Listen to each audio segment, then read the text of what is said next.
I'm Maureen Conway. I'm the Executive Director of the Economic Opportunities Program at the Aspen Institute, and I'm delighted to welcome you to the inaugural event of our conversation series, Working in America. And I'd like to thank the Charles Stewart Mott Foundation and the Ford Foundation for their generous support of this series. Work has been an important topic in the news lately, with persistently high unemployment, longer durations of unemployment, and declining labor force participation. Jobs and how to stimulate job creation are important subjects for debate. And indeed, an improvement in job creation is critical to working Americans now. But at the same time, we need to think about the kinds of jobs we are creating and consider whether the experience of work is providing the kinds of rewards to Americans that we expect from hard work. Indeed, the number and rate of working poor has also been climbing in recent years, and the fact that we've come to accept the term working poor underscores that work may not be providing the kind of economic opportunity we expect in our society.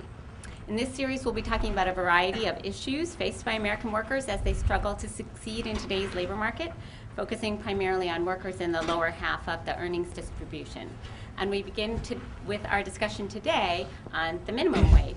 I'm delighted to introduce you to our terrific panel. They've been having a very lively and spirited discussion over lunch, and so I'm glad we're getting a chance to bring it out into this room to you. I am not going to read you their bios.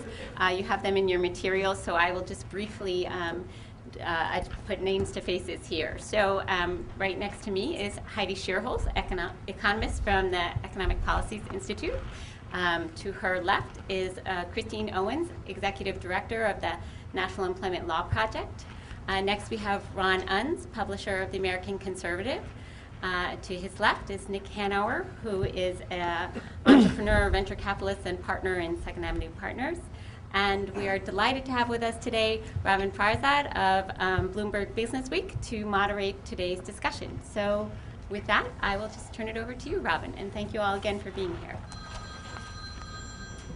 And please silence yourself. Now, Ron, you know we're in a period right now of budgetary showdowns every 2-3 months. I call one, if not the fiscal cliff, then the budgetary butte. You posit that actually this could be framed in terms of, there's a counterintuitive point that there is political strength to be gained from this. From the numbers that you crunch, for example, there could be a big windfall to federal coffers. How does that work? Well, very much so. I mean, right now, for example, for the last couple of decades, 2 or 3 decades, the main alternative to raising the minimum wage, for example, has been the earned income tax credit, which essentially involves the government sending checks to people to make up for the fact that they're poor because their wages are so low. Now, it seems to me from a logical perspective, it's much better that the costs of a worker be borne by the worker's employer rather than borne by the average taxpayer. I mean, in effect, the argument made by many pro-business or ideological libertarians even these days is that the ideal minimum wage would be very low, almost non-existent, and the way to address poverty is for the taxpayers to pay the workers. Now, if you have a situation where workers in effect are paid almost nothing, but the average taxpayer makes up that difference by sending them checks from the government, I mean, that's a very irrational way of running a society. I mean, in effect, it's the classic example of socializing the costs of a business and privatizing the benefits, where the lobbyists, for example, for many of these businesses, since they don't want to pay their workers the money that their workers are generating for them, simply get the average taxpayer to make it, which is ridiculous. So in other words, every rise in the minimum wage would cut costs going through the earned income tax credit. Furthermore, when we look, for example, at the taxes right now going towards Social Security or medical expenses, those, again, a rise in the minimum wage means more of that is paid to the government. And that would help buttress right now our social services system and, eliminate, for example, a collapse in Social Security or the need to raise Social Security tax rates to a much higher level. Aside from all of that, obviously, a substantial rise in the minimum wage would cause a huge influx of extra dollars into the pockets of the lowest wage workers in our society. Most of them right now spend every dollar that they earn. So you would see a considerable fiscal multiplier effect. In effect, a rise in the minimum wage, a large rise in the minimum wage, is almost the same as a fiscal stimulus Except a fiscal stimulus, they do have, I think, a much better chance of getting through Congress. And a fiscal stimulus, furthermore, that's not funded by the taxpayer, but funded by the employer of those workers. It's a private sector fiscal stimulus. And in fact, in many ways, it might benefit the private sector considerably, because right now, for example, you see constantly a lot of private businesses worried about the fact that the people shopping at Walmart, the people shopping at many of these stores, have less and less money every year to buy the goods. Now, if on the other hand, suddenly low-wage workers were earning much more, they could basically shop at Walmart, they should shop at these stores, and it would help drive the economy. Finally, one last point I'd like to put in, and that has to do with the politics of the situation. Obviously, President Obama, somewhat unexpectedly, in his State of the Union address, proposed a rise in the minimum wage to $9 an hour. Personally, I think that'll have a very hard time getting through Congress, because the Republicans control the House. Republicans are ideologically opposed to any rise in the minimum wage, and I don't know if it'll get anywhere. On the other hand, a much larger proposed rise in the minimum wage, I think, would have a much better chance, counterintuitively, of getting through Congress for a very simple reason. When you're looking at $9 an hour, the only workers who would benefit would those making between $7.25 and $9 an hour. It's a relatively small slice of the lowest paid workers right now, who are overwhelmingly Democratic when they bother to vote at all. If, on the other hand, you were talking about a much more dramatic rise to 10 or 12 or even more dollars an hour, we're talking about something that suddenly would impact, if you're talking $12 an hour, 40% of all the wage workers in America. Tens of millions of workers, including very large numbers of Republican workers, conservative workers, the people right now who vote for the Republican members of Congress. And they would probably pay much more attention to pressure from that sector than they would from the lowest wage Democratic workers. And also the dollars you're offering. If you're talking about a $9 wage increase, you're talking about basically, after you deduct the earned income tax credit and other clawbacks, you're talking about probably about $1,000 extra for those workers on average. If you're talking about $12 an hour, you're talking about $5,000 per worker, possibly $10,000 per couple. And those are the sorts of numbers that would really get people's attention. And they would stop listening to Rush Limbaugh and say, for $10,000 an hour, I don't care what Rush says, I'm going for it. This is interesting in that somebody had flicked at it earlier. There's a Southern paradox here in that people who are disproportionately Republican voting are disproportionately to benefit from an increase in the minimum wage. How does that work? Well, I mean, that's the whole thing. In other words, the ideological skew of this issue is a little bit contrary to reality. In other words, it seems to me that the strongest single force focused in opposition to the minimum wage really tend to be sort of ideologues and maybe the lobbyists who are driving them. In that, when you think of it from the point of view of free market economics, it really doesn't make much sense for employers not to have to pay their own workers and to have the government pay the workers via something like the earned income tax credit. But obviously employers would prefer not to have to pay their own workers and have taxpayers pay their workers. And so, since employers have a lot of lobbyists and they fund a lot of think tanks and employ a lot of academic scholars who sort of are willing to focus on certain things and not other things, you really see a situation where, for example, most conservative intellectuals support direct fiscal transfer via the earned income tax credit, even though it's contrary to every principle of logical free market economics, while something else which really makes much more sense is simply to force workers to get money from the people who are getting the value of their labor. And in the meantime, you say Southern whites provide the ballast of the party. Exactly. And one of the key things is when you look at the politics of the issue again, if you're focused on a small rise in the minimum wage, the people who benefit tend to be Democrats and people who don't vote very much. And so it's going to be very hard to get, for example, the Republicans to support something like that. On the other hand, unfortunately, the data doesn't show Democratic versus Republican affiliation. But if you use, for example, Southern whites as a proxy for Republicans, because probably 90% of them vote Republican or more, it turns out that a rise in the minimum wage to $12 an hour would benefit 40% of all Southern whites. And that's the sort of thing, huge benefits, $5,000 a year per person. I think that would put a lot of pressure on the Republicans in Congress to support something like that. Another aspect of the issue, which is a little bit, usually doesn't get much attention, is the relationship of this to a very hot button issue among conservatives, which is the whole immigration issue. It looks like Congress right now is moving towards an amnesty proposal and possibly changes in legal immigration as well. And I think some of those ideas make perfect sense, but I don't think they make any sense unless they're combined with a large increase in the minimum wage. For example, right now, a hugely disproportionate share of the current illegal immigrants in the United States are employed in the lowest wage sector of the society. Once they get their amnesty, once they get legal papers, many of them will be able to get better jobs, will move up the economic ladder.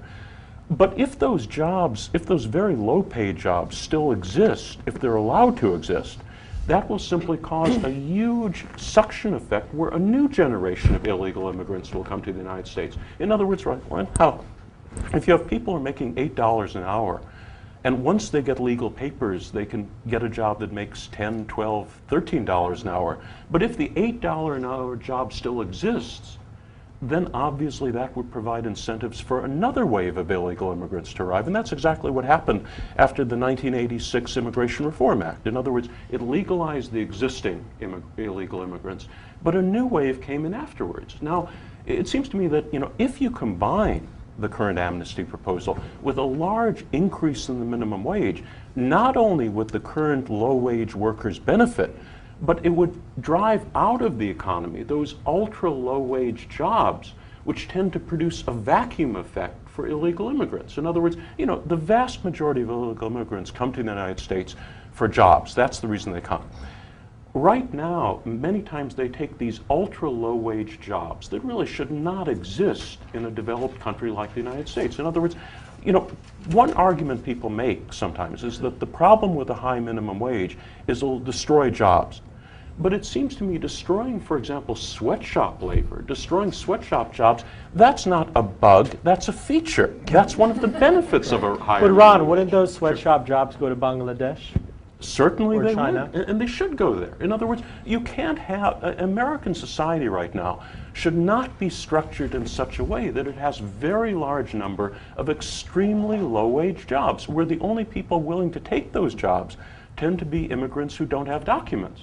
In other words, you really should have a system where we would follow the path, for example, of other countries around the world, developing countries, that over the years have gradually boosted their minimum wage so as to migrate the economy to a higher wage sector employment. We should not force workers to take terribly low-paid jobs, and we should not have those industries that can only survive if we're competing with Bangladesh for the lowest wage jobs in the world. Now, Nick Hanauer, you are that rare. They get bigger. It's a virtuous cycle, right? That's the reason to do it. I think I'd like to add one sort of general point to some of this. And it seems to me one reason a large rise in the minimum wage is possible right now and might be beneficial is actually the negative factor that so many traditional manufacturing jobs have been lost in America over the last generation or two.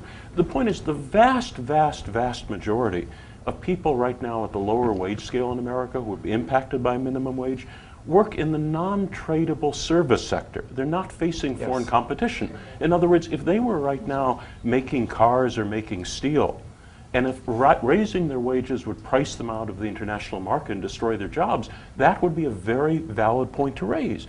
But those jobs don't exist anymore. Yes. The figures I've seen are that if you're looking, say, at a $12 an hour minimum wage, only roughly 3 or 4% of the workers impacted work in the manufacturing sector. So, in a sense, maybe it would have been much better if we hadn't lost all these manufacturing jobs over the last generation or two, but they're gone.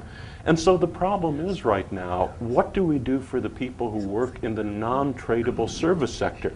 And for them, a large rise in the minimum wage doesn't have the negative economic effects it would have for steel workers or people like that. Now, Ron, just a follow-up on this. And Nick, you'll be informed on this too, in that right now there's this movement afoot. You see it with Peter Thiel, a prominent venture capitalist, part of the Yelp mafia, as they call him. There's this movement afoot. Heidi you mentioned this as well with disaffection toward college right now, to skip college altogether, that you're not getting a return on that investment, that we are telling people that you need to avoid this $7.25 an hour purgatory by plowing $100,000 into a college education. What's going on? That's a very good point, and that's actually a point I think it's important to focus on. One of the problems right now is, leaving aside, I think Peter Thiel is talking more about very high-end individuals who become great entrepreneurs and change the world by skipping college. I mean, that's obviously one category, but it's a fairly small category. What we're talking about right now is that the vast majority of people who go to college, in many cases, are getting degrees in areas like business studies, which is not what people think of as a traditional college education. They're basically going to college in many cases because they think it's the only way they can avoid permanent poverty. Poverty at minimum wage or barely above minimum wage. Now, again, I come from an academic background. I think it's wonderful for people to go to college, if they want to go into a field like engineering or French literature or theoretical physics, or either something that will raise their interest and involvement in academic fields, or give them a very practical set of skills like building buildings or designing things. But I don't think it's such a good thing for people to take on tens of thousands of dollars in debt to get, for example, a college degree in business, simply so they can get a job that pays $9 an hour rather than a job that pays $7.25 an hour. But yet the stats in this deep recession show that you are far more immune to some of the ravages of what just happened if you do have that college degree. Exactly, but the reason for that is simply that it's a competitive marketplace, and if you have a college degree and somebody else doesn't, and there's only one job available, people will say, well, the guy with a college degree, even if it has nothing to do with the job I'm giving him, is probably more reliable, he's probably smarter, there are probably all those beneficial characteristics. If the minimum wage were a lot higher, something like $12 an hour or above that, a lot of the people right now who feel compelled to get a college degree wouldn't think it was as necessary. And since many of the college degrees they're getting have nothing to do with their eventual job, it's probably much more efficient for society if they get a job that immediately that pays them a reasonable living wage, rather than a situation where they're forced to take tens of thousands of dollars of debt simply to get the same Ron, sort of job. Sorry, before we take another question. Suppose that minimum wage is bracketed higher, it is ratcheted higher, $12.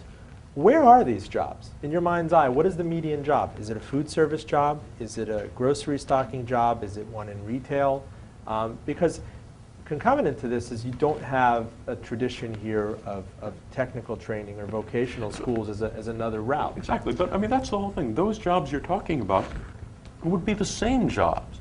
It's just that the wages of those jobs would be increased, and the prices the companies charge for the services they're providing. But the desirability of that from a prospective college matriculant, thinking, well, if I don't go that route, yes, I don't blow the 100K, but do I want to work in a retail setting? Well, I mean, I don't want to, I'm sure other people would want to get in on this, but on that particular point, traditionally, for example, people in America did not go to college if they planned to get a well-paying job in a factory or traditional working class wages. In other words, most people, to be honest, are oriented more towards getting a good, reasonable income, a living wage, rather than just spending 4 years in college studying business so they can get the same sort of job. I'm not saying no people would go to college, but I'm saying a lot of the people right now being forced to go to college to avoid poverty would prefer going straight from high school to a job as a food service worker or as a retail sales clerk if they were paid a reasonable wage to do those jobs. I just want to use one example. I'm not sure if anybody has ever traveled to Australia, but I've been several times. Before we go on, and you can work your answer into this, Will do. I feel like, and there must be an impression, unless it's just me, that a lot of this conversation is in the theoretical and the ideal, where we're in this town where real politic is what determines it. And imagine if you're in Eric Cantor's office, or you get that minute with the 5 most powerful people on either side of the aisle. What kind of sugar pill, what kind of chaser would you have to throw on to some of these arguments to get both parties to espouse them? Because we talked about the bipartisan bona fides here, but certainly it's not going to happen in this environment. I think a lot of the problem, to be honest, on the politics side of it, is just that people in those corridors of power have gradually, over the last generation or two, become so disconnected from the realities of ordinary workers that they don't recognize the resonance of this issue. For example, in California, I'm not sure how many of you are aware of it, but back about 15, 20 years ago, the minimum wage in California hadn't increased for many years. And there was an effort by some of the unions. They were talking vaguely about raising the minimum wage. Nobody paid any attention. And then actually, the woman who eventually then became, Hilda Solis, she and a very small number of people decided to put in a little bit of money and put a ballot initiative before the voters that would raise the minimum wage. I believe it was by 30% in California at that time. It was a very large increase. And there was a massive media campaign. All the political elites in Sacramento said it would be a disaster, it would be a terrible idea. It would be crazy. It would destroy the California economy. And then, some of the Republican or conservative pollsters started polling the issue, and they found it was so incredibly popular across all segments of the population, they actually advised their clients not to even oppose it because it was impossible to defeat. It ended up passing, I believe, by close to 70% of the vote. And California's economy boomed afterwards. And why, you can ask, why hadn't all the Democrats who've been running Sacramento for decades before ever done something like that by themselves? It's because the sort of lobbyists who they spend all their time talking with don't really focus on that. In other words, the sort of, quote, liberal issues the people in Sacramento normally focused on usually dealt with cultural issues or other types of issues rather than just raising the wage of most of the workers in California. Right. And that sort of thing. I mean, to give you one more example, I come from Silicon Valley, and back about a year ago, a few students at San Jose State University, just as part of their class project, said, "Oh, why don't we raise the minimum wage in San Jose?" It was just, as far as I can tell, a few students. They started a movement to do that. They put it on the ballot. It generated some support. It was massively outspent at the polls by the opponents, and it won with about 60% of the vote. So, there was a huge increase in the San Jose minimum wage. I mean, the point is, whenever you put a minimum wage vote on the ballot, it almost always wins with between 60 and 70% of the vote. It's a huge landslide issue. And the reason it isn't done more is because basically the sort of lobbyists and people in political elite circles don't really care or know about it. In fact, I would bet, I've sort of joked with some people, that I would bet if you had most of the political elites in America who were asked what the minimum wage was, and not the ones who focus on this direct issue, but just the general ones, I don't think they'd be right to within a factor of 20 or 30%. I mean, it's just ridiculous. Most of the elites in America are so disconnected from the lives of ordinary people, they just pay no attention to this issue, even though it's a huge political winner that in many cases cuts across both ideological or party lines. Sure. Because Dan Glickman, who had to leave, unfortunately, he said one of the critical features, though, because I asked him this very question, I said, but it's really popular, and he said, I have a question over here. Well, actually, I have a comment. I'm Stephanie Powers at the Council on Foundations. And it occurs to me, I just had a big aha moment. Wouldn't this situation, this raising the minimum wage, I mean, a lot, which I had never really considered, so I appreciate this conversation today tremendously. Wouldn't that help the Republicans with their big problem in 2014, and that is how they're going to get the Latino and the Hispanic vote in 2014? And shouldn't one of you guys who are sitting to the right here take that message up there, because the ladies to the left don't have a chance when they get up there? That's exactly another angle that might help put pressure on the Republican-controlled House to move something like this forward. For example, if you look at the figures, right now, I believe when I looked at the numbers for a $12 target, but obviously it's continuous along the scale. In the case of a $12 an hour minimum wage, 55% of all the Hispanic wage workers in America would get an increase, and the average increase would be, again, about $5,000 an hour. Those are massive numbers. Furthermore, Hispanics are disproportionately in the wage worker category rather than salary worker. So when you count, for example, their immediate family and relatives and that sort of thing, their brothers, sisters, parents, children, we're probably talking, I would think, 60, 70, 80% of all the Hispanics in America benefiting from something like that. The Republicans are terrified with how they're doing with Hispanics right now. If something were put forth that would attract 60, 70, 80% of Hispanic support, I think the Republicans would be very cautious about trying to block something like that. So, that's why, under the right circumstances, a figure like $12 or even higher an hour that captures people's imagination could generate massive political momentum behind it. And the truth is, the Republicans, #1, care about getting elected and winning votes.